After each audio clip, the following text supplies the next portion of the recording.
منذ 10 سنوات سافرت وزميل لي للإسكندرية في مأمورية عمل في يوم ممطر من أيام شتاء شهر يناير. وصلنا محطة مصر في 12 في منتصف الليل، وكان أول ما نفكر في فعله هو إيجاد فندق نقضي فيه ليلتنا ونحتمي فيه من شدة المطر المنهمر علينا، ولكن كان الوقت متأخرا جدا لإيجاد مكان بأي فندق.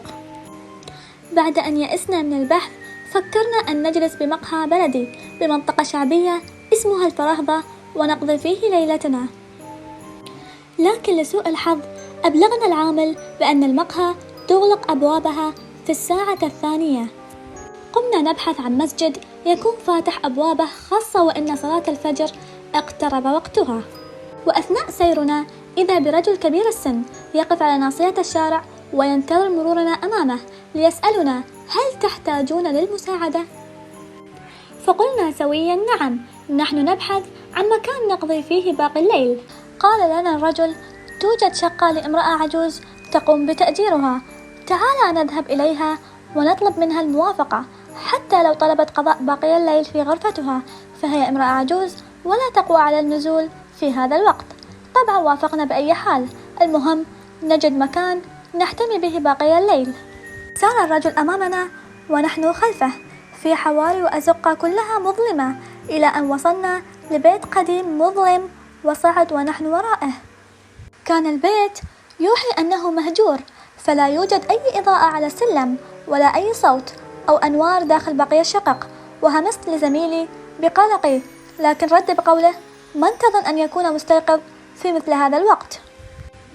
قابلنا صاحبة الشقة والتي لم أشعر بارتياح لها رغم ظهور علامات الطيبة عليها.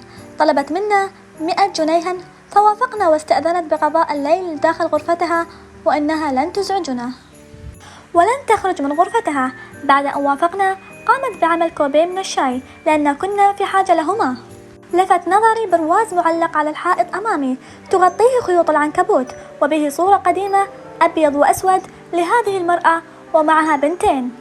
أحضرت بابور قديم ووضعت براد الشاي وسألتنا إن كان معنا كبريت، فردينا بالنفي، فإذا بها تضع صباعها ليشتعل البابور.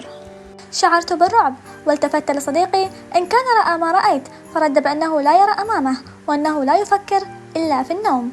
قدمت لنا الشاي وطلبت منا أن نشربه وندخل غرفتنا، لأن بناتها سيحضرن مبكرا لعمل الأكل لها، فهما يعملن ممرضات وسيمرون عليها قبل ميعاد دوامهما. دخلنا غرفتنا ورحنا في النوم لأستيقظ على خبط على باب الشقة، أعقبه صوت البنات مع والدتهما. حاولت إكمال نومي فإذا بطرق شديد على باب غرفتنا، فيقوم زميلي مفزوعا من النوم. ذهبت للباب وسألت من الطارق، لم يرد أحد. عدت لمكاني وطمأن زميلي بأن بناتها حضرن وليس من الذوق أن نفتح، لكن الخبط عاد مرة أخرى أشد من الأول، ليقفز زميلي من السرير باتجاه الباب وينظر من مكان المفتاح ثم يقع مغشيا عليه. الرعب تملكني وتسللت ناحية زميلي أحاول إفاقته، ونظرت من مكان المفتاح لأجد الرعب كله أمامي، المرأة وابنتيها في أبشع الصور وهم ينطحن الباب برأسهن.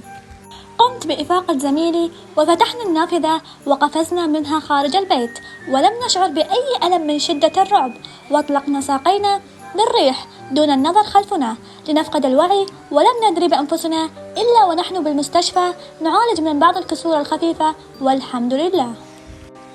حضر أمين الشرطة لأخذ أقوالنا ومعرفة السبب وإن كان تعدي من عدمه. روينا ما حدث وما رأيناه، فإذا بأمين الشرطة ينظر لنا باستغراب ويسألنا عن نوع المخدر الذي تعاطيناه. أقسمنا له بأغلظ الإيمان بأننا صادقين فيما نقول وعلى استعداد أن نذهب معه لهذا المكان. بالفعل ذهب معنا لنجد بيت مهجور ومغلق بسلسلة صدئة، فينظر إلينا الأمين متهمنا بالكذب.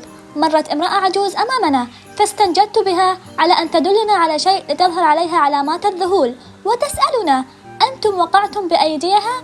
قلت: من؟ قالت: وداد وبناتها، دول ماتوا محروقين من 20 سنة، ومن يومها والبيت ده مغلق